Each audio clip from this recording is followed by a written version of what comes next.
ډیرو عزتمندو او قدرمندو مسلمانانو،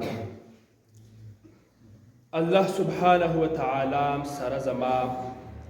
کامل ایمان نصیب کا او الله سبحانه و تعالی سره زما په کامل متبعین د نبی علیه الصلاۃ والسلام مبارک کې داخل کړي. نبی علیه الصلاۃ والسلام مبارک د ټولو خیرات او برکات سرچشمه ده. د هغه مبارک د مخ د وجنا الله سبحانه و تعالی دا دنیا او ما پیها پیدا کړي دي او څومره برکتونه او خیرونه چې په دې دنیا کې موجود دي او که جنتونه دي، دا هر څه د نبی علیه الصلاۃ والسلام مبارک د برکت د پیدا شوي دي او دا زمونږ او ستاسو د اهل سنت والجماعت مسلمانانو اجماعي عقیده ده او په دې باندې اتفاق د تمام ائمه کرامو دی. که نبی علیه الصلاۃ والسلام مبارک نه وي دا هیڅ به نه پیدا شي. د نبی علیه الصلاۃ والسلام مبارک د خاطر د وجنه الله پاک دا ارس پیدا کړي. اگر چې نبی علیه الصلاۃ والسلام مبارک دنیا ته د ټولو انبیاو نه وروسته راغلی دي، خو لیکن په حقیقت کې په ټولو باندې وړاندې دي. نبی علیه الصلاۃ والسلام مبارک فرمایي كنت نبیا وآدم بین الماء والطین، او کما قال علیه الصلاۃ والسلام. وی زه نبی وما، نبوت راته راکړی شوی او آدم علیه الصلاۃ والسلام مبارک په مابین د اوبو او د خټې کې لا جوړ شوی هم نه و، لا پیدا شوی نه و. زه په هغه وخت کې نبی وما. نو زمونږ او ستاسو د اهل سنت والجماعت مسلمانان بل عقیده دا هم ده چې نبی علیه الصلاۃ والسلام مبارک دنیا ته د راتلو نه د مخکې نه نبی و، د مخکې نه رسول و، د مخکې نه پیغمبر و. بیا چې دنیا ته رالی نو په حالت د ماشوموالي کې هم هغه نبی و پیغمبر و، هغه مرتبه هغه شانته لویه اوچته وه. خو لیکن د څلوېښتو کالو نه وروسته بعثت وشو. بعثت دې ته ویل کېږي چې الله سبحانه و تعالی ورته وحی وفرمایله چې ته دې عالم ته هدایت وکړه او زما احکام ورته ورسوه. نو دا د څلوېښتو کالو نه وروسته د دې مسلې اجازه وشوله. نور نبی علیه الصلاۃ والسلام مبارک سرور کائنات د پیدایش نه د مخکې نه نبی وو. نو کم خلک چې دا خبره کوي چې نبی علیه الصلاۃ والسلام مبارک د څلوېښتو کالو نه وروسته نبی شوی، دا خطا، دا خبره غلطه. نور انبیاء علیهم الصلوات والتسلیمات ته به نبوت د څلوېښتو کالو نه وروسته ورکړی کېده. هغې کې متقدمینو انبیاء علیهم السلام کې استثنا شته په بعضو، خو لیکن نبی علیه الصلاۃ والسلام مبارک په اتفاق سره د مخکې نه نبی. نو عرض مې دا کوم چې نبی علیه الصلاۃ والسلام مبارک سرچشمه ده د هر قسم خیرات و برکاتو.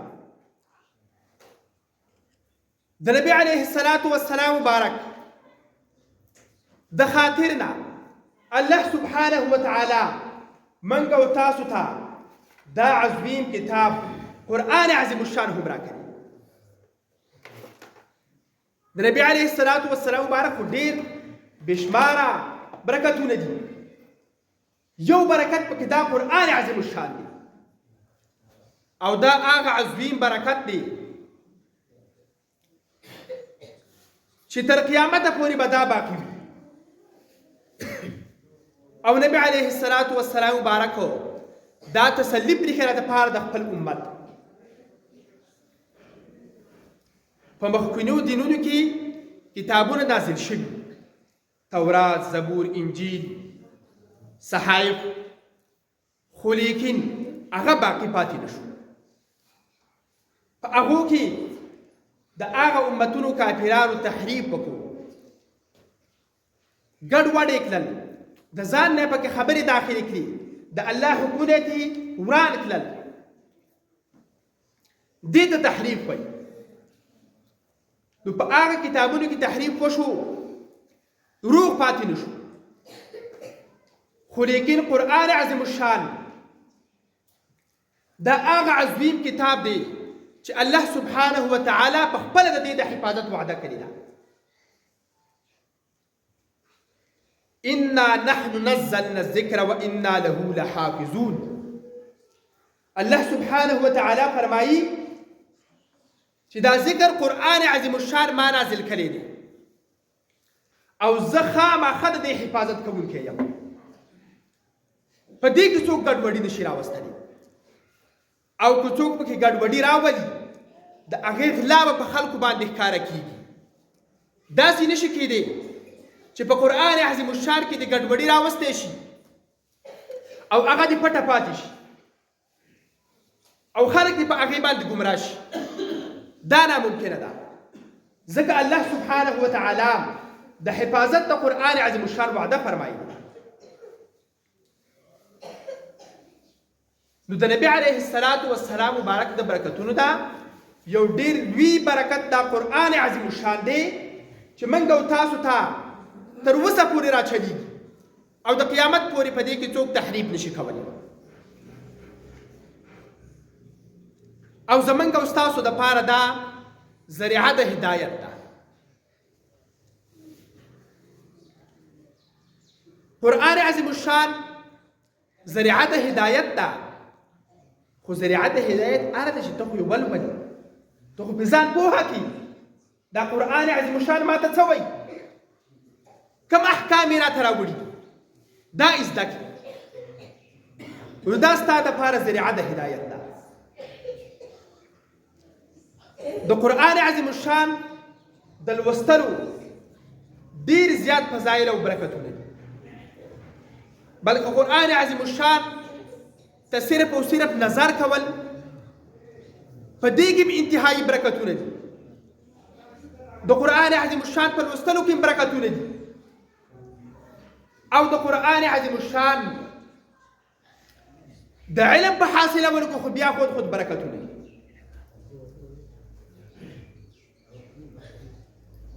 سرور کائنات صلی الله علیه وسلم فرمائی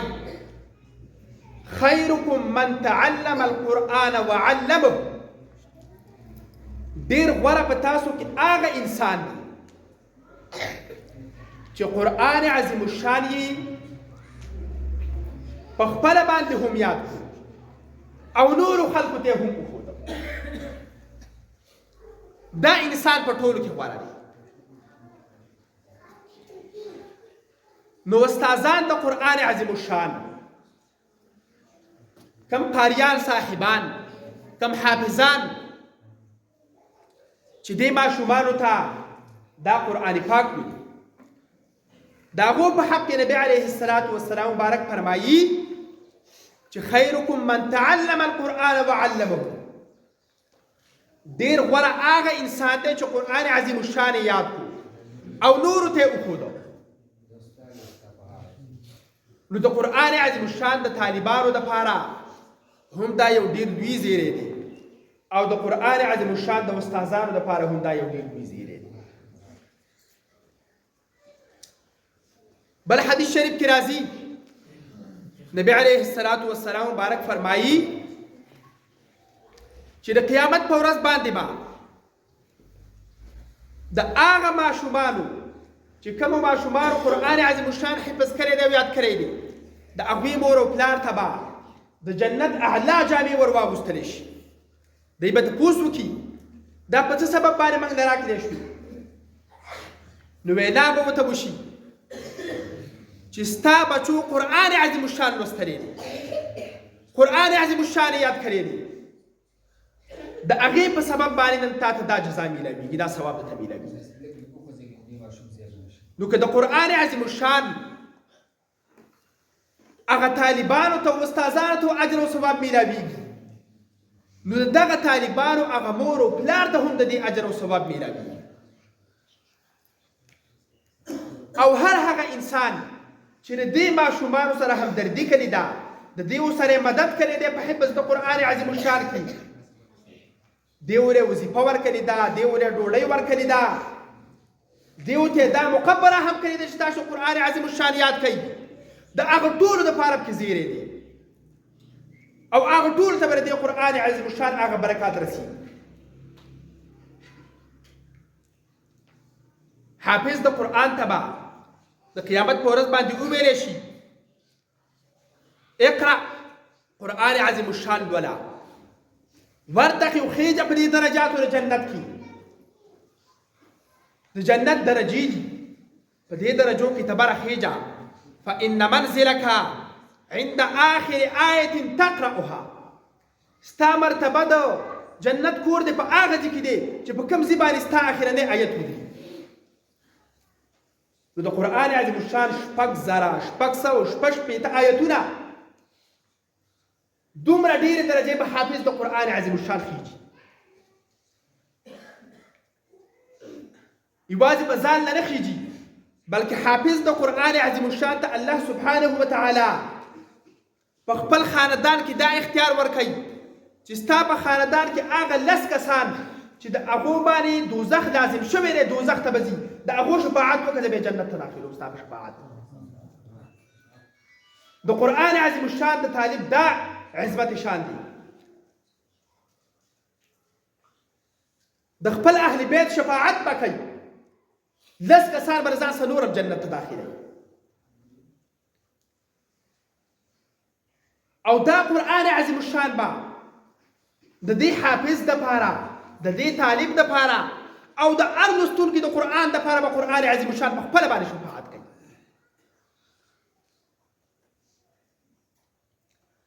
قرآن عظیم الشان به د قیامت په ورځ باندې الله سبحانه وتعالی ته عرض وکړي چې یا ربي ای زما ربه ته زما دې لوستونکي ته بخښنه وکړه ځکه ډېرې شپې داسې وي چې ما دې د خوب نه منع کړی و ده به زه لوستلم او خوب به یې نه کاو زما د وجې نه ده شپې شمګیر کړي دي ده ته بخښنه وکړه الله سبحانه وتعالی به د قرآن عظیم الشان شفاعت د هغه په حق کې قبول کړي دا حافظان چې چربانګ را پاڅېږي 2 وخته په 2 بجې باندې او په 3 بجې او دا محنتونه تیروي نو دا ضایع نه ځي خو لیکن د دې ورځ را روانه ده په هغه ورځ باندې بیا موږ تاسو ته پته ولګېږي چې د دې خلکو څومره لویه مرتبه وه نو که موږ تاسو په خپله کمزوري وو دا طاقت هم نشته چې قرآن عظیم الشان حفظ کړو د دې خلکو خدمت وکړئ د دې چې څومره اجر او ثواب دی هغه به تاسو هم الله پاک درکوي ستاسو ګناهونه او خطاګانې به الله پاک معاف کړي ستاسو لپاره دا زیری دی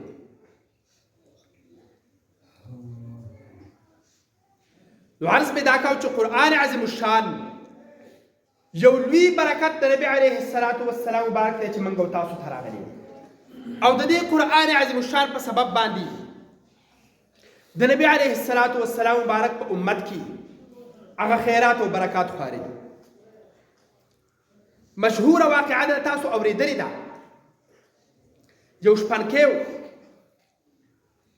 هغه قرآن عظیم الشان داسې په تورې باندې لوستلی نه و د قرآن عظیم الشان تلاوت یې نه شو کولی ده به داسې کار کاوه چې خپلې بزې او ګډې وغیره به یې ساتل بیا به چې کله کور ته رالی نو قرآن عظیم الشان به یې کولاو او داسې په دې کرښه باندې به یې لاس راښکه و یا الله پاکه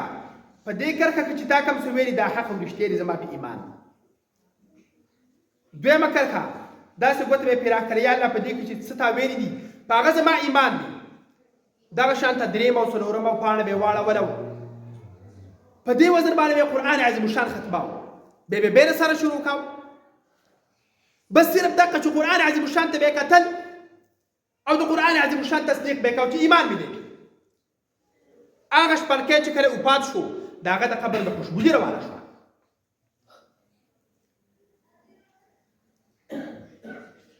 خلکو معلومات وکړو چې د کوم داسې نیک عمل کاو نو هغه بیبي ورته بیان وکړو چې ده په داسې طرز باندې قرآن عظیم الشان ختماو نور څه عبادتونه یې نه دي نو مطلب دا دی چې د قرآن عظیم الشان یو ډېر انتهایي عظمت شان دی او ډېر برکات دي خو چې موږ او تاسو په خپله ځان محرومه نه کړو الله هم دې نه محرومه کړي د قرآن عظیم الشان مثال د یو باران دی باران وریږي په ارض باندې یو شان ته وریږي خو چې ته د ځان کوټې ته نه کړي او بار ته راوځي باران ته تا به مړوږي د قرآن عظیم الشان نه انکار ونه کړي بس چې په قرآن پاک کې څه دي په هغه باندې ایمان ولرئ یو مسله ده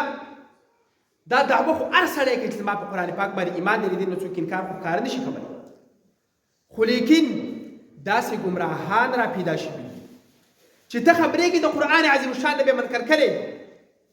چې د قرآن پاک د یو حرف د انکار وکړو بس کافر شوي د قرآن پاک برکتونه ته به نه حاصلېږي نو احتیاط په دغه ځای کې دی چې د اهل سنت والجماعت زړه عقیده راټینګه کړي او د قرآن عظیم الشان په حقیقت کې به ته ایمان ولري نو هلې به تا ته دا برکات میلاو شي الله سبحانه وتعالی دې موږ او تاسو ته په دې زړه عقیده د اهل سنت والجماعت باندې استقامت رانصیب او د قرآن عظیم الشان دا حافظان او طلبه کرام دي الله سبحانه وتعالی کامیاب کړي چې نور علم هم وکړي او په موږ او تاسو په دې ټوله علاقه کې الله سبحانه وتعالی د دې اخیرات او برکات خوایي کړي واخر دعوانا الحمد لله رب العالمين اللهم صل على سيدنا محمد وآله وبارك